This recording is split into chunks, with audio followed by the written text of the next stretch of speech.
आप देख रहे हैं न्यूज नेशनल वर्ल्ड, खबर वहीं अंदाज नया। इंदौर में प्रेमी के साथ मिलकर पत्नी ने कर दी अपने पति की हत्या। सोते समय ईंट से सर पर वार कर की थी हत्या। आरोपी पत्नी और प्रेमी अब सलाखों के पीछे। काम से लेट हो जाने पर पति के द्वारा पत्नी से लड़ाई करना पड़ा पति को भारी। हर बार की लड़ाई से परेशान पत्नी ने अपने प्रेमी के साथ मिलकर सो रहे पति को उतारा मौत के घाट। पुलिस को बताई सामान्य मौत। पोस्टमार्टम के बाद खुली पत्नी की पोल। में एक पत्नी ने अपने प्रेमी के साथ मिलकर अपने पति की हत्या कर दी। मृतक के शरीर पर कोई निशान नहीं होने के चलते परिजनों ने हत्या की आशंका नहीं जताई। हालांकि पोस्टमार्टम रिपोर्ट में हत्या का खुलासा हुआ। वहीं पुलिस ने आरोपी पत्नी और उसके प्रेमी को हवालात पहुंचा दिया है। ये 14 जुलाई को बाणगंगा पे एक मर्ग इंटीमेशन प्राप्त हुआ था अरविंदो हॉस्पिटल से। इसमें जो परिजन थे मृतक के, ये घर पे खटिया पे मृत अवस्था में मिला था और इसको अरविंदो हॉस्पिटल लेके पहुंचे थे। मृतक का नाम है कट्टूर कनीराम चौहान। ये बरदरी काकड़ में जेनको फैक्ट्री है, उसके सामने झोपड़पट्टी में रहता है। और प्रथम दृष्टया इसको शारीरिक रूप से ऊपर कोई बाहरी चोट नहीं थी और परिजनों के द्वारा भी कोई शंका व्यक्त नहीं की गई थी। तो सामान्य प्रक्रम में इसका पीएम अरविंदो हॉस्पिटल में करवाया गया।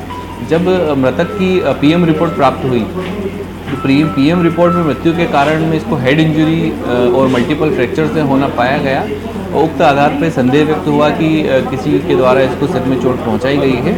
और इसी आधार पर जब पुनः परिजनों से पूछताछ की गई और मृतक की पत्नी मन्नूबाई और उसकी पुत्री सुनीता से पूछताछ की गई, तो मृतक की पत्नी सुनीता जो है, पुत्री सुनीता ने बताया कि जो मृतक की पत्नी थी वो अक्सर कभी कभी काम से जब लेट आती थी तो इसी बात को लेकर लगातार झगड़ा होता था। और चरित्र शंका को लेके भी जो कट्टूर कनीराम मृतक था, ये इसकी अपनी पत्नी के साथ मारपीट करता था। घटना दिनांक के एक दिन पहले जब इसी प्रकार झगड़ा हुआ तो मृतक की पत्नी ने ईंट उठा के इसके सर में मार दी, जिससे थोड़ा सा बेसुध सा हो गया था।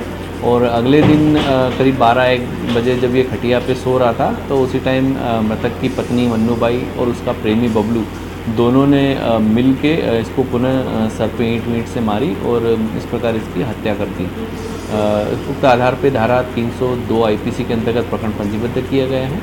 और जो मृतक की पत्नी है मन्नूबाई और मनीषा चौहान और उसका जो प्रेमी है बबलू उर्फ शंकर बोरुडे, दोनों को गिरफ्तार कर लिए गए हैं। उनसे पूछताछ की जा रही है। बच्ची को भी इनने कहा था कि बच्ची को भी धमकाया था कि हाँ, ये मृतक की जो पत्नी है, इनने अपनी पुत्री को धमकाया था कि किसी को बताना नहीं, इस बारे में किसी को कोई भी जानकारी नहीं देना, और अगर जो बताएगी तो जो माँ है स्वयं वो जेल चली जाएगी। और इस आधार पे जो 17 साल की बच्ची है उसको इन्होंने थोड़ा सा डरा धमका दिया था। पोस्टमार्टम रिपोर्ट के आधार पर ही पूरे हाँ, इसमें पोस्टमार्टम रिपोर्ट के आधार पर जब संदेह उत्पन्न हुआ तो फिर पूछताछ पर ये घटनाक्रम सामने आया है।